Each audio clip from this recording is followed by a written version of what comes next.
Olá pessoal, tudo bom? Sou o professor Almir Serpa e vou para a aula de hoje para a gente falar um pouquinho sobre volume e capacidade, tá? Você do sétimo ano fica ligado, você que está fazendo sua revisão da aula de matemática fica mais ligado ainda porque a gente vai apresentar um monte de coisas novas.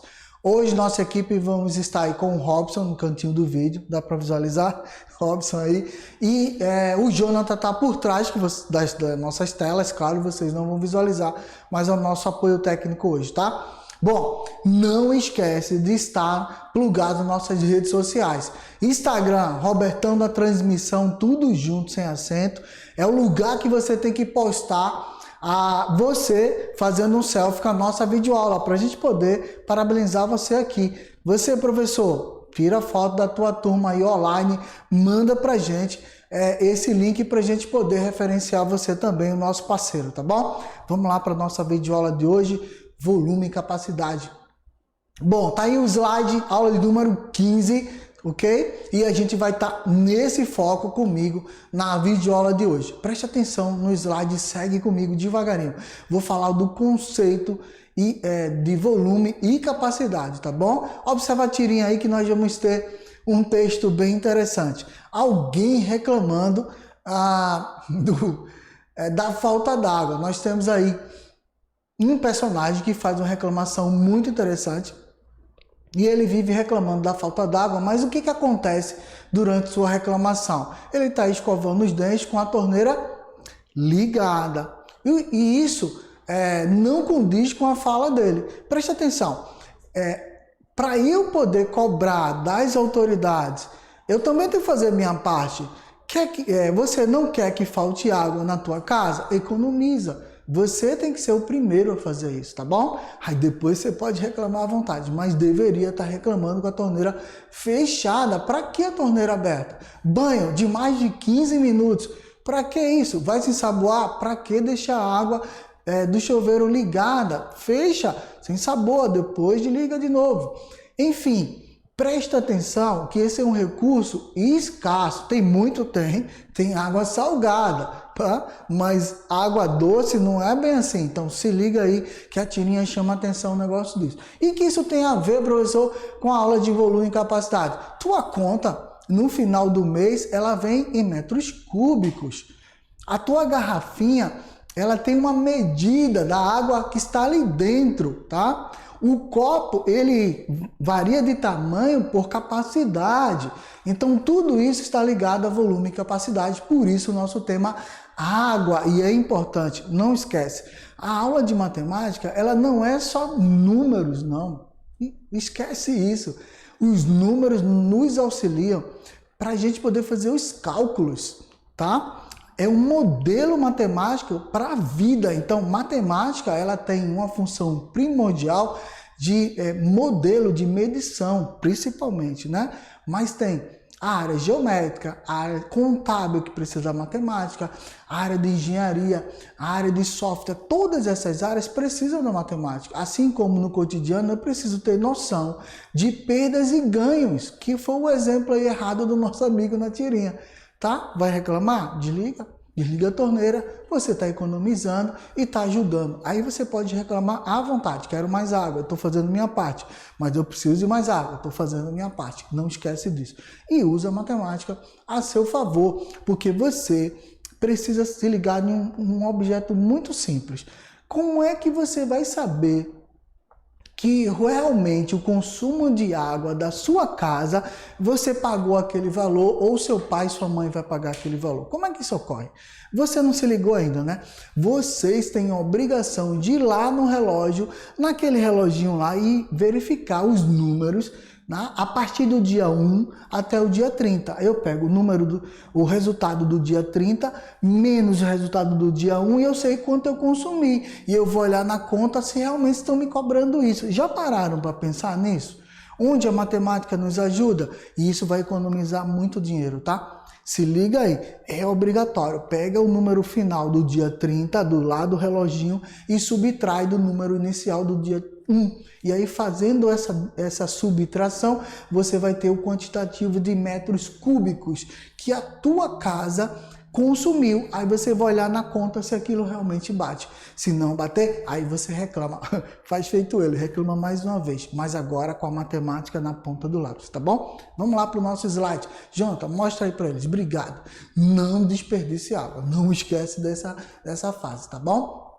Então segue comigo, ó. O desperdício d'água, ele contribui para a falta de escassez da água, tá? Quando eu jogo água potável fora, eu estou contribuindo para que ela falte, porque não há necessidade de jogar essa água fora. Pelo contrário, a água é vida, eu preciso guardá-la para consumo diário, tá?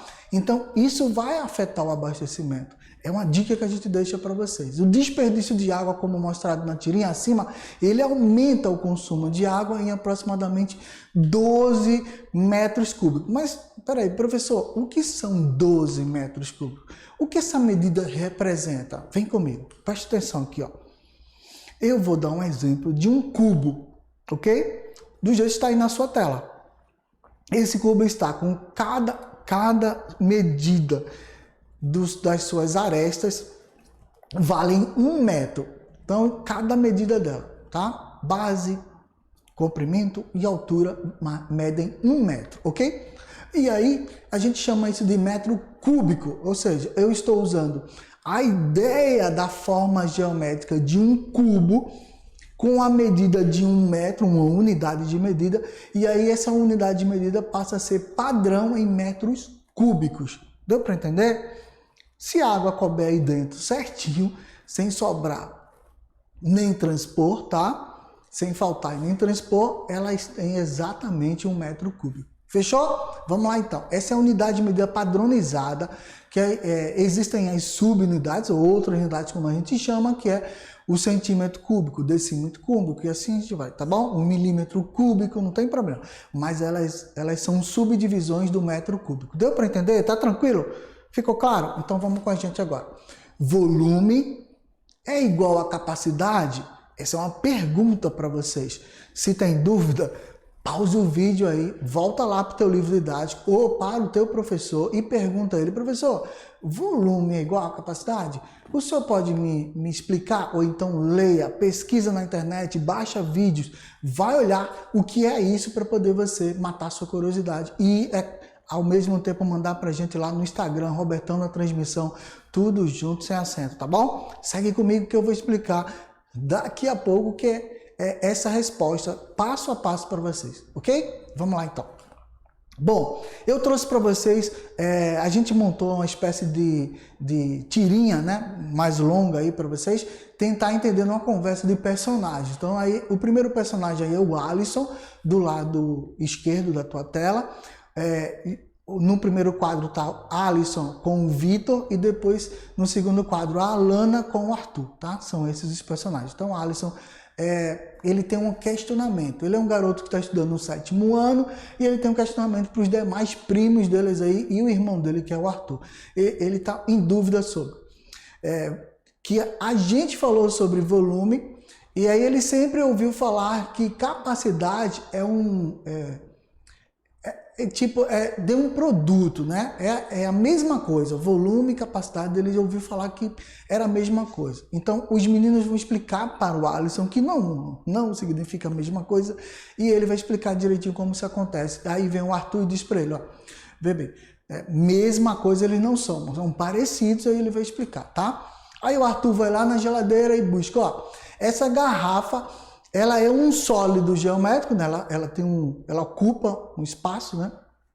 Ela ocupa um espaço no ambiente, ok? E esse sólido geométrico aí, essa garrafa, esse invólucro cheio de leite, por exemplo, preenchido com leite, ele vai dar exatamente 1 litro, ok? Então, para eles, se o objeto que está recebendo o líquido, ele tem o volume é igual à capacidade dele, tá? Ele vai estar completamente preenchido internamente, claro, do líquido. Agora, se eu tenho, por exemplo, uma embalagem de 1 litro de leite, a embalagem ela tem uma capacidade maior do que o volume que ela representa, ok? Por quê? Por vários fatores, preste atenção. Se eu tiver um refrigerante de 2 litros, a embalagem tem que ser maior que 2 litros, porque É por isso que fica aquele espaço lá em cima no refrigerante. Porque se eu botar ele no refrigerador, ele vai expandir, esse refrigerante vai aumentar o seu volume lá dentro, e se não tiver espaço, ele vai estourar a garrafa vai explodir ali dentro da geladeira. Então, para eu vender um produto, a embalagem tem que ter uma capacidade maior do que o volume que está sendo vendido, tá bom? Isso a gente chama inclusive isso de cubagem. Vou mostrar para vocês aí como que faz. Preste atenção na imagem. A garrafinha aí, esse invólucro, essa caixinha de leite, tem dizendo 1 litro, mas cabe mais de 1 litro, tá? E aí cabe mais porque eu preciso deixar um espaço para que ele tenha folga aí dentro e não transborde. Eu preciso fazer isso para transportá-lo melhor, então eu tenho que saber exatamente qual é o pouquinho a mais que eu vou deixar, tá? Então essa é a diferença de volume e capacidade. Volume é o produto que está dentro sendo vendido, mas a embalagem tem uma capacidade maior, tá bom? Outro exemplo para vocês aí, ó. Trouxe 3 embalagens que vocês vão entender claramente. Coloquei minha imagem aí só para não ficar diferente nesse achocolatado, tá bom? Então, ó, olha o espaço que tem aí no refrigerante laranja, ok? Esse espaço que é dado aí é justamente para que, se eu botar no congelador, quando esse líquido aí dentro expandir, não exploda a garrafa, não rompa a garrafa. Então, a embalagem da garrafa, ela tem uma capacidade maior que o líquido que está dentro dela, mas ele tem um propósito, tá bom? Então, dentro tem 500 ml de refrigerante, tá? Ok? Tem dentro, mas cabe mais, só que a gente não pode botar mais. Coloca só o suficiente para o que seja vendido. Então, o volume é o que está dentro e a capacidade é o que a garrafa suporta. Deu para entender? Tá claro, gente? Então, presta bem atenção. E aí, se liga que tem outras oportunidades. Mesma coisa vai acontecer na lata, que está aí vermelhinha. Mesma coisa vai acontecer nesse achocolatado, sabe? Sempre vai vir a embalagem com um espaço maior do que o volume que está sendo vendido, tá bom? Ó, quer saber um pouquinho mais? Aponta a câmera do teu celular para esse QR Code que está aí no teu lado direito da tua tela e você vai assistir uma ideia de volume e capacidade muito interessante, tá bom? Algo falando sobre cubagem, algo falando sobre como é que eu transporto essas embalagens e como é que se vende esse tipo de material a partir do transporte, tá bom? Vamos lá então. Agora a gente vai falar justamente da cubagem na vida real.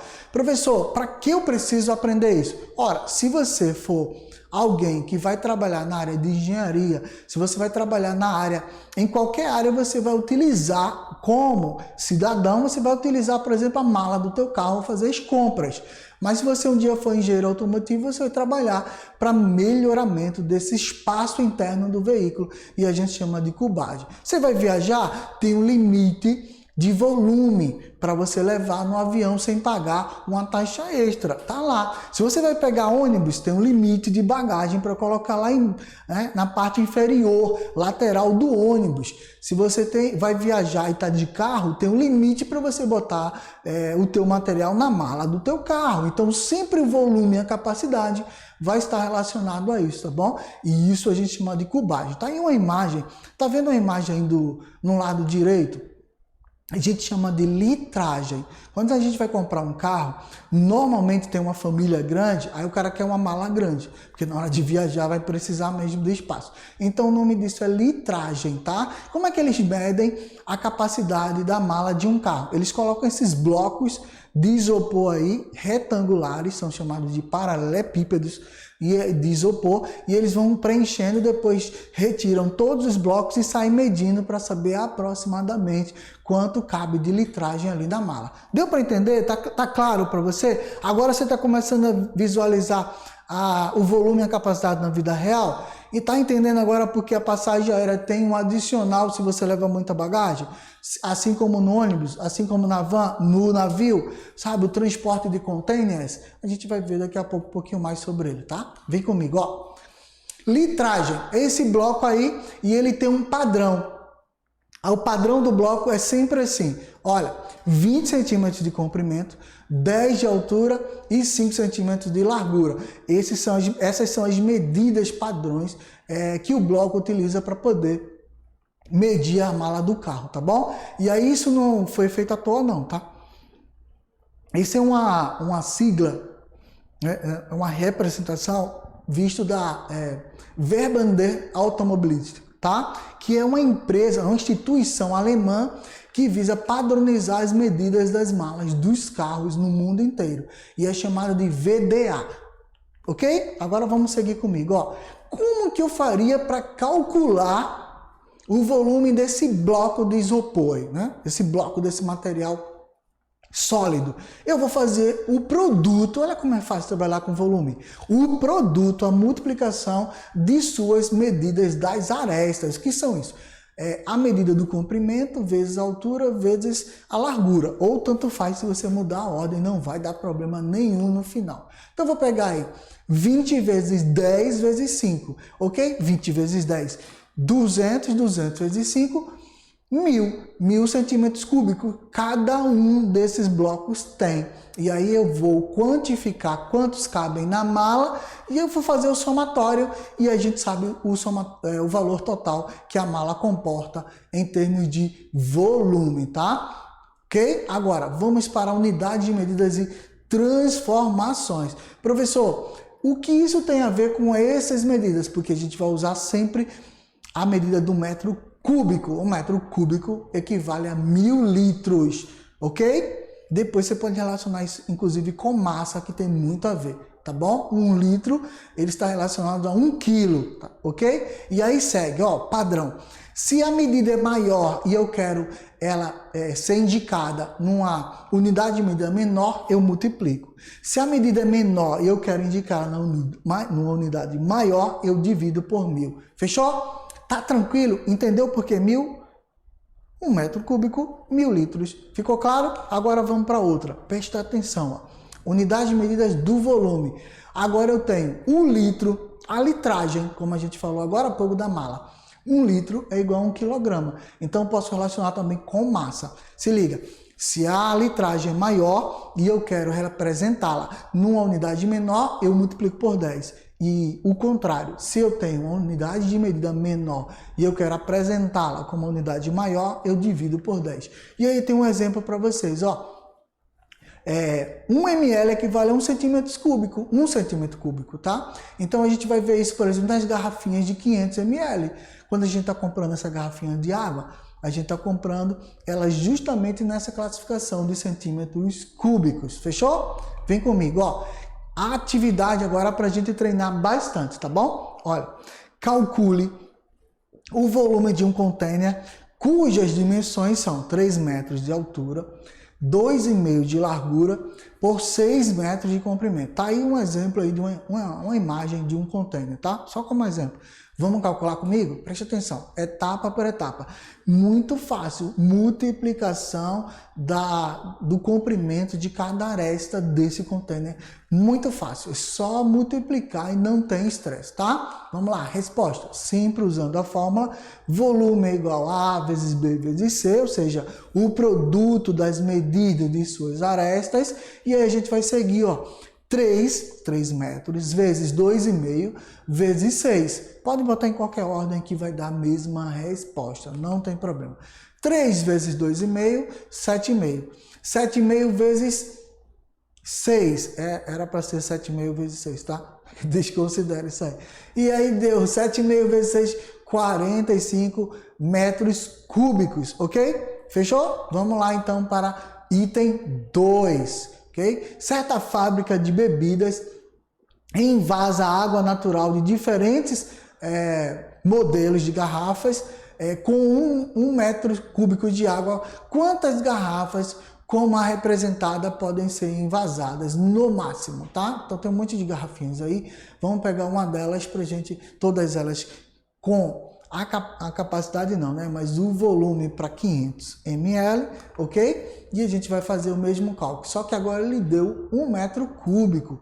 Lembra, 1 metro cúbico é igual a 1000 litros. Eu vou pegar 1000 litros e vou subdividir para essas garrafinhas aí, tá bom? Lembrando que eu estou em litros e eu preciso ir para ml. Olha quantas casas eu vou andar. Preste atenção comigo, ó. Eu vou andar 1, 2, 3 casas. Então, eu vou pegar o meu, veja, eu vou sair do maior para o menor. O que é que a gente faz? Multiplica por quanto? Exato, por 10. Se eu estou fazendo isso 3 vezes, eu vou multiplicar por 1000, exatamente. Então, vai ficar 1000 vezes 1000. E aí, fazendo esse produto, 1000 vezes 1000, nós temos aí 1 milhão dividido por 500 ml, porque agora tudo é ml, ficou mais fácil e agora eu posso dividir. Dividindo isso aí, eu vou ter exatamente 2.000 garrafas com 1 metro cúbico. Eu tenho a produção de 2.000 garrafas, ok? Tranquilo até agora? Então vamos lá. Nossa terceira questão para a gente seguir, ó. Uma loja deseja transportar seus produtos e contratou uma empresa de logística que utiliza pequenos caminhões com carrocerias de dimensões 3, 1,8 e 1,8 metros, tá? Qual o volume em decímetro cúbico da carroceria desse caminhão? Agora ele pede, além que você transforme, né? Além de você calcule e transforme no final. Preste atenção. Vai ter que primeiro fazer o cálculo do volume total, depois eu vou transformar, tá bom? Resposta. Usando a mesma fórmula, produto de suas arestas, nós vamos ter 3 vezes 1,8 vezes 1,8. Fazendo esse cálculo aí, 3 vezes 1,8, eu tenho 5,4, 5,4 vezes 1,8, total 9,72 metros cúbicos. Mas ele não quer em metros cúbicos, ele quer em decímetro. Então vamos lá, transformar em decímetros cúbicos. Para transformar 1 metro cúbico em decímetro, eu vou multiplicar de novo lá, tá, por 1000. Porque eu estou do maior para o menor. Fazendo essa multiplicação, nós temos 9.720 decímetros cúbicos. Fechou? Deu para entender? Se tiver dúvida, olha lá na tabela e volta para a questão. Não se preocupa, tá? Vamos lá. Quarta e última questão para a gente trabalhar bem rapidão para vocês. Ó, se não terminar, use como desafio e manda para a gente a solução, ok? A densidade é dada pela razão do quociente entre a massa de um material e seu volume. O bronze, por exemplo, tem uma densidade de 8,5 gramas por centímetros cúbicos. Ou seja, a cada 1 centímetro cúbico o bronze tem 8,5 gramas. É só olhar na tabelinha aí também de vocês e ver a tabela agora que a gente tem. Ferro, prata e porcelana aí na questão. E a gente vai calcular agora o volume de cada um desses materiais. Vem comigo, ó. Preste atenção. Primeiro a massa do ferro. Ferro é 7,4, tá aí, ó, em vermelhão. Vou fazer rapidão para vocês lembrarem da nossa fórmula. Densidade, massa sobre volume. A densidade vai trocar o lugar com o volume e aí o volume vai ser igual massa sobre densidade. Por quê? Porque eu fiz essa troca aí e não altera, porque ele era divisor, passou a ser multiplicador, o outro era multiplicador e passou a ser divisor, tá tranquilo, tá? Preste atenção, substituindo valores direto, a panela pesa 5,2 kg, está aí 5.200 gramas dividido por 7,4. Simples, na minha calculadora deu aproximadamente 70,270 centímetros cúbicos, tá? Esse é o volume aproximado dessa panela aí de ferro, ok? Agora vamos para a próxima? Vamos lá então. Agora a gente vai para porcelana, 2,4 com esse vaso aí que pesa 330 gramas. Mesma coisa que a gente fez, ó, massa dividido pela densidade. Trocando aí os valores, eu tenho 330 por 2,4 e nessa divisão vou ter exatamente 137,5 centímetros cúbicos, que é o que o vaso comporta aí em seu volume. E já indo direto para prata, essa joia aí com massa de 18 gramas, fazendo a mesma coisa que a gente fez, nós vamos ter, ó, 18 dividido por 10,5, que é a densidade da prata, aproximadamente 0,416 centímetros cúbicos. Fechou? Foi tranquilo? Só substituição direta, não esquece. Não esquece também da fórmula densidade é igual a massa sobre o volume, tá? Isso é importante. Agora, vou dar uma dica para vocês. Tem um desafio aí, ó, com Quantos baldes de 3 litros serão necessários para encher uma caixa d'água com capacidade de 0,6 metros cúbicos? Vocês vão resolver. Resolvam, manda pra gente no Instagram, Robertão da Transmissão, que a gente vai falar no seu nome na próxima videoaula, tá bom? Não esquece, tá? Pluga aí nas redes sociais, estejam com a gente agora. A gente vai para finalizar para vocês. Faça esse desafio e manda pra gente lá a nossa resposta, ok? Até a próxima videoaula. Tchau, tchau.